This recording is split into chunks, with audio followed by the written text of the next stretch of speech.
Biz vafot etganimizda jonimiz tanamizni tark etadi va bu jon safarga chiqadi. Bosqichma-bosqich davom etadigan bir safarga. Men ayni damda shu safarning birinchi bosqichiga to'xtalmoqchiman. Bu jonning qabrga tushish bosqichi, ya'ni tanamiz bilan qayta birlashadigan vaqt. Jon osmondan yerga tushayotgan vaqtda u o'zining janozasini ko'radi. Tanangiz yerda kafanga o'ralgan holda yotadi va dafn etilish arafasidasiz. Siz esa yuqoridan bunga guvoh bo'lasiz, eshitasiz, ko'rasiz, his qilasiz. Keyin yaqinlaringiz, do'stlaringiz janozangizda ishtirok etayotganlar tanangizni olib qabrgacha olib borishadi va jon ham qabrga tushadi, tanangiz bilan qayta birlashish uchun. Ular qo'llari bilan tuproqni olib sizning ustingizga sepishadi. Siz esa har bir zarraning qanday qilib ustingizga tushayotganini his qilasiz. To butunlay tuproq ostida qolmaguningizcha ular buni davom ettirishadi. Keyin esa ular siz haqqingizda yaxshi duolar qiladi, iliq so'zlar aytishadi va asta-sekin orqalariga qaytishadi. Ular ketar ekan, siz ularning oyoq tovushlarini eshitasiz. Anas ibn Malik roziyallohu anhu rivoyat qiladilar. Bandaning tanasi qabrga qo'yilib, yaqinlari undan uzoqlashganda ularning oyoq tovushlarini eshitadi. Buxoriy va Muslim rivoyati. Endi siz qabrda yolg'iz qolasiz.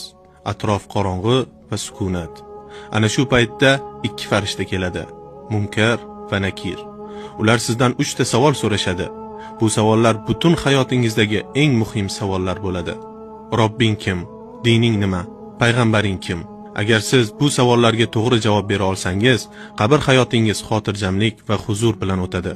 Qiyomat kuni sur chalib, siz tirilgunga qadar siz bu osoyishta holatda bo'lasiz. Ammo agar javob bera olmasangiz, u holda qabr azobiga duchor bo'lasiz.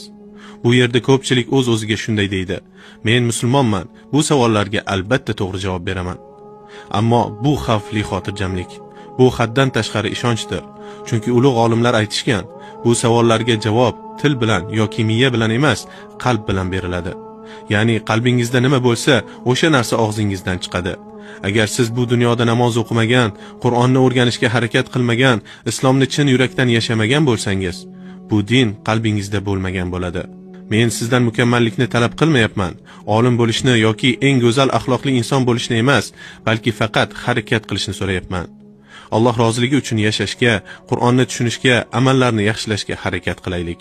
Chunki ana shunda farishtalar savol berganida qalbingizdan o'z-o'zidan to'g'ri javoblar chiqadi.